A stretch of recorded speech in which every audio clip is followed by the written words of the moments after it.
did it. Okay, now 3, 2, 1, go. I'm S.J. Alaco St. Germain. I'm a casting director and a producer. I also have a film fund called Tiny Office Productions, and this is...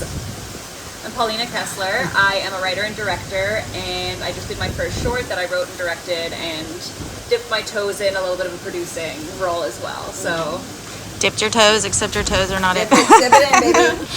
Okay, and then how did you guys meet? So we met through my producing partner, Ariel, who is based out east on Long Island in the Hamptons, as is Paulina. And Paulina had a feature. She had it written as a feature, and I read it, and Ari read it, and we sort of said, you know, it's hard to make a first-time feature if you've never done a short or you've never really done anything. Let's condense it. Let's make it a short. It could be a calling card for other opportunities, and she just wrote another feature. So we're going to be doing that one next. yeah. It's exciting. So the movie is Howard. Yes. Can you tell who is Howard? Howard is a 35-year-old semi-truck driver, and he's been doing this professionally his whole life, basically, and he is test driving the system that's going to replace him. So his company just put in an AI system to self-drive the truck, and he's the one making sure there's no glitches. So basically, he's test driving the system that's going to replace him, and through dreams and flashbacks and isolation, you find out about his family life and his future and his past, present, and future. And for me, it was a very COVID-related story. I think during COVID, we all found ourselves feeling that isolation. And I'm not a truck driver. I know nothing about truck drivers, but I think that's a universe that feels that a lot. And so the more research I did, they do things like learn the alphabet backwards. Like they do military training to keep their brains active so they don't lose it while they're driving. And so that's a truck driver who's doing their job, and this truck driver is doing nothing for 16 hours a day. So it's really important for him to keep his mind active, and easier said than done. What inspired this story? This sounds so cliche, but I had a dream about a truck driver singing Jolene by Dolly Parton, and I woke up, and again, it's nothing to do with my world, this isn't my life, and I woke up and was like, this is interesting, and I want to know how we got here. So I just kind of started writing, and fast forward, Sawyer Spielberg is my Howard, and we were chatting, and I was chatting with my mom, he was chatting with his parents, and we both come from families where we have history as truck drivers. Like my great-grandfather transported pasta across Europe in a truck, and Sawyer's great-grandfather was also involved in the trucking industry somehow. So, And my dad was a truck driver for Newsday, New York Newsday. He was like in transportation for 30 years. No, that was... Is that what drew you to this story? No, it's just something, you know, it's just, I'm going to add on to that. Because I don't think we ever talked about never talked about that. Sawyer and I never talked about it until after we wrapped, and my mom never told me. So it was this like weird serendipitous kismet thing, and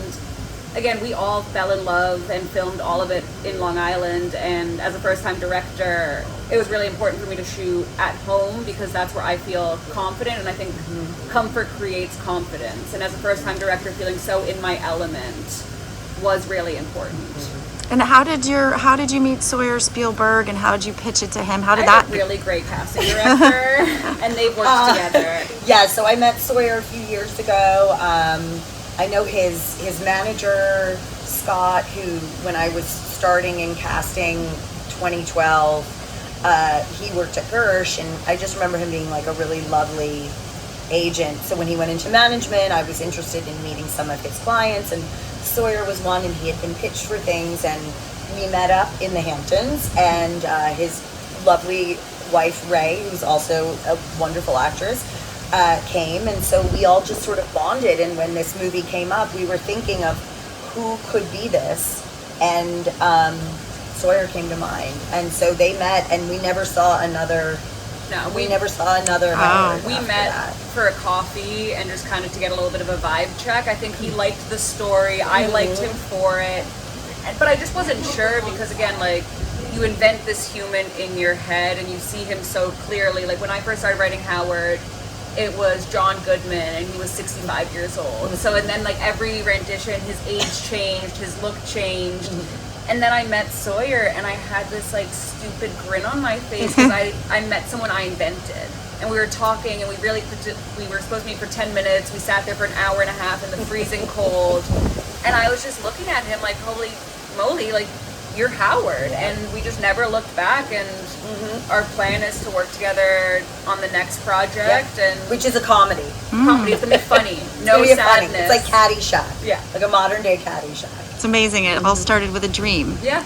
Right? And I think most things do, and I think it also takes a little bit of insanity and a little bit of, oh, why are you doing this? Oh, I don't know, because I have to. And I think that was like my thing throughout all of this. And then you meet someone who's crazy enough to believe in you. They know someone else who's crazy enough to believe in you. And then all of a sudden you have a team. And then all of a sudden you're on set. And then all of a sudden you made a movie. Like, that's really how... Yeah. It sounds cliche, but that's how it went for us. But it is, and we were very lucky. And we have an expression at Tiny Office. We have two sayings. We have a no assholes policy. So that's number one, out the gate. But the real one is go where you're celebrated, not where you're tolerated. And so I think it's so important, whether it's the investor or the cast or the crew, you have to, it's a team effort, and we want people that love it. And Sawyer loved this. And I've since then brought Sawyer different projects, some that are a Hulu movie or, whatever else. And he's really about the material, and that shows the integrity of who he is as an actor and also as a person. He doesn't really look for like the flash and bash type of stuff. He wants to do great, solid work. And so that's why he fell in love with the script, and he's been such a huge champion of it and so proud of it. And that means a lot, and that's where it starts. If your cast isn't there, they're just there to pick up a paycheck, well, then go make a Marvel movie. I don't know what to tell you. Right. Well, and we have a young girl in our movie. I think this was, she was cast as a 16-year-old, but she's a young 18, and she's a great actor. And I would be listening to Sawyer and her on my headphones after we would wrap a tape, and just listening to their conversations. I said during my Q&A is, that was a memory that I'm going to take with me forever. Yeah. Listening to him make her feel comfortable. It was just so... And she was a child actor. Yeah. So she'd grown up in the industry, but she goes to Sarah Lawrence, Bella, and Shout out to Bella Higginbottom. We love her. We love her. She's amazing, amazing young actress. And they just had this beautiful little bond. We did do chemistry reads over Zoom with the young girls. So we were having them self-tape, and then I would share.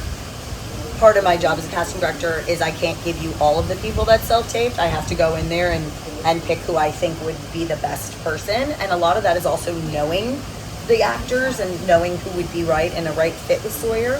So then we did chemistry reads, and it was unanimous. We were like, we want her. And we want looking at them on screen, it just made sense. And we hung up, and the three of us, me, SJ, and Sawyer, we had another FaceTime, and all of us had this moment of like, we don't really need to talk anymore. Right. That's it. Yeah. And that's it. And there were other people, we only tested incredibly talented people. That's so it. it's like, it's hard to compete, but when there's something, especially over Zoom, and it just works, it's everything. That's it. And actors like to work. Yeah. And so, I know that there's sometimes people are like, well, I want to get this big Oscar-winning actor to be in my film. If that's your first choice because that's who you had in mind when you wrote it, yes. But if you're only doing that because you think it's going to make people want to go see your film, then you're not doing it for the right reasons. It should really be because there's somebody, like I always think of Sofia Coppola with Lost in Translation being like, I wrote this for Bill Murray and had to like chase him down. And you know what? It worked. Because the number one thing is, as a director, I knew if she loved Sawyer so much, there was no other choice. Yes, never. And so when you're that into someone and you're writing it, and I'm like, this is the person I had in mind, I always tell like the writer-director, well, let's find out if they're available, and let's find out if they're interested. Because I don't want you casting someone else and always thinking, what if?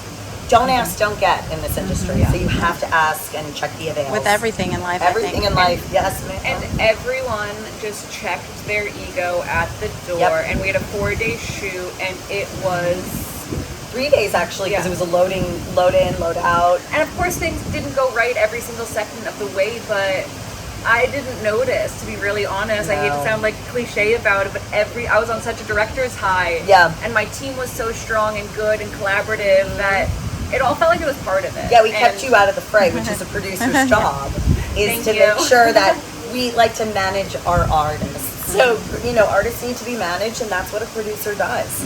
And also from a casting perspective, I like being on set with my actors because I can also be a voice for them and make sure that they're taken care of, which, not to say producers don't do that, obviously they do, but it was important for me to But I also think be what able you to. and Ari did, I've never been on a film before, but I think what you guys have done is more than producing. It's dedication to film. Yes. And I don't know if there's a title for that, and I just don't know it, but it's about loving what you're doing and wanting to be part of every part of it. You guys have been holding my hand through all of it. You Ari know? especially, because Ari's out east with Helena, and there was a lot of moments where we would all need talking off a ledge. The big ledge. The big ledge. But like, if I wasn't available, Ari would do. If Ari wasn't available, Yeah. if Paulina wasn't there, Ari and I would talk. Like, you just find people that you gravitate towards because you're like-minded, but also you are wanting the same end result. Yeah. And I think that's super important, regardless of who's in it. Yeah. So let me ask you guys, you know, with a suffering market right now and this big streaming takeover, how daunting is it to be making independent films? And what can you say to people that are trying to make independent films? I think, you know, one of the, so we have our third producing partner with Tiny Office is Drew Ayer, who's amazing. And she kind of comes from, well, she comes from a television and you know, PR background, but she has family that does private equity. And so turning the film fund into private equity was important because now we have people that trust us, and so we can allocate the funds to do various different things. But say you don't have that and you're trying to figure out how to get money. I find it's important to talk to all the people in your life that are not in the industry but are interested in it, and maybe they'll want to help invest. And there's tax credits, you know, depending what your budget is. We don't make anything for under $5 million really. Because the return is great. You can make sure that people get their money back. We don't want to be responsible for people losing. I also think with that changing, the other thing that's really changed is the accessibility. We all have iPhones. You can make a real movie on an iPhone. Yeah. If you have a good idea, you can make a version of it. You can make a calling card of it. Yep, do a sizzle reel. And if you're Yep. really so sick that you need to make movies, because it's an illness, It is an illness. you'll find a way to do it. And again, like, I'm YouTube educated. I have such ADHD, I couldn't even finish the YouTube videos. Like, Yes. it's like, Yeah. and now we're here. We're here. And I'm a filmmaker, and it's what I was meant to do. So I think if you have, there's ways to make it work. And again, we all have iPhones in our pockets. We all have editing software. So when there's a will, there's a way. And start small. Start, you know, if you're trying to get people interested and you wrote a script, have a table read and get your actor friends and then, you know, do a Zoom with maybe potential investors or other people that could be interested. You have to get your tribe. I think Yes. the tribe mentality Yes. is, it takes a village. Yep, and go where you're celebrated. Go where not you're tolerated. celebrated. Find the people that support you, but who support you also trust. So let's talk about BIFF right now. Yes. How important is it for independent filmmakers to attend festivals like this? This is an incredible festival. I've been to Sundance, and you know, we've done like some of the smaller ones in the city. But what I love about Leslie specifically is her love for filmmaking across all boards. So not just the writer and the director, but you know, the talent and the people behind the scenes helping to make it happen. First of all, you're in paradise. Yeah. So it's not a bad. So no complaints. It's not a bad thing to be coming to the Bahamas while it's snowing in New York. But I find that it's a small, almost boutique, and so you get one-on-one time with people that you've never met, cross paths with, and you know, already today we were having some discussions with writers and directors about maybe potentially joining forces, and you know, you just never know. You And never know who you're gonna meet. we've watched connections, even if it isn't ours. Yeah, we've we've watched watched them. other filmmakers and producers hit it off, and I'm so confident that's going to lead to something. It will. And that's fun for us to watch as well. Yes. You know, when they win their Oscar, we're going to be like, yes, we were Yeah, there. we were And there. I think Yep. everyone's like-minded here. There's, again, a no BS policy. Everyone's everyone's in their element and everyone's meshing, or they're doing something else, and then they come back, and it just feels. I hate to use the word family. It does, but though. it's so cheesy. But it's a family festival, And that starts with Leslie. You know, they Yeah. always say it starts at the top. And so she's created an inclusive environment where, you know, everyone can be part of anything that they want to be part of. And, you know, oh, you missed a lunch here, but tonight we have a dinner and we're going to do screenings. And so it's just been really nice. Choose your own adventure. She cooked us breakfast this morning. She cooked us breakfast and it was delicious. And it was delicious, and it she was said an she's honor to be making part dinner of. too. So, and she needs her own cooking show. I'm going to talk to her about that. I think Next she'd be pitch. so cute. Yeah, I'll talk to Jeb. I think also having the writers program happening while the film festival is happening, it really just opens up the air for collaboration. Yes. Because everyone is in Correct. this mode of creating, and like we're all just like amped about it, amped Blending about the ourselves, minds. amped about other people. So it's like just it's opened up a complete platform for collaboration, and it's been really Totally. special. And being in its 20th year, it's just all the more proof that if you build it, they will come. Yeah. Awesome. And I'm already recommending it to several filmmakers I know that have. And we're already coming back every year, even know, though I we're know. not making movies. Also, We're I'm back. gonna move to Harbor Island. Just Right. my husband, I'll send for him and the dogs. But other than that, can't get me out. So, of here. guys, how can everyone see Howard? Yay. That's a loaded question. The internet. Yes. This was our hopefully before last film festival, but there's a link attached below. Subscribe. But it's on Vimeo and 2 other streaming platforms that are just for short films. So And then what's next, guys? Feature comedy? Feature. Paulina wrote feature. a really hilarious period, and when I say period piece, 1997 it takes place in, 90s, which yeah. is like everyone's obsessed with the 90s all of a sudden. and so I think our goal is to shoot in 2026 and release it in 2027 because it's a film about the summer of 1997. So if we can release it, that would be in, great. 30 years. that would be Awesome. incredible. There's a 90s kick right now. Yeah, there's a big Everyone 90s. loves the shit. 90s. Yeah, everyone's like I have a obsessed. novel set in the 90s. I better get that You better adapted. get it out there. Yes, No, do but it. the young, Talk the to us youth, about it. The youth, the alpha. that's Gen, awesome. what Yeah, is because it? they think Gen it's like Z and cheesy alpha. again. The 90s are cheesy and Wow. people think it's cool again. They love it. Yeah. The That's style, the cool. fashion. I saw but also- Tamagotchi the other day. Oh. My niece had a Tamagotchi. She's 9, and I was Wait, like, I had "Who one in gave you college in that?" 1997.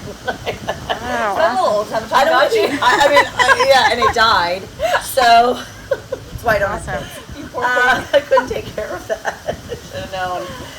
But yeah, no, I think filmmakers, writers, creatives, actors, come down. It's such an amazing festival, and Leslie is just a goddess. And the writers program seems to be where it's at. Yes. They're The so residency. creative. We've been walking through them, just watching these little lightning bolts go off. And again, being around creative people is just the coolest thing you can be. It's inspirational. It is inspirational, yes. Awesome, you guys. Any final notes? I love the Bahamas. Oh, yes. Awesome. Thank Push you. SJ in the water.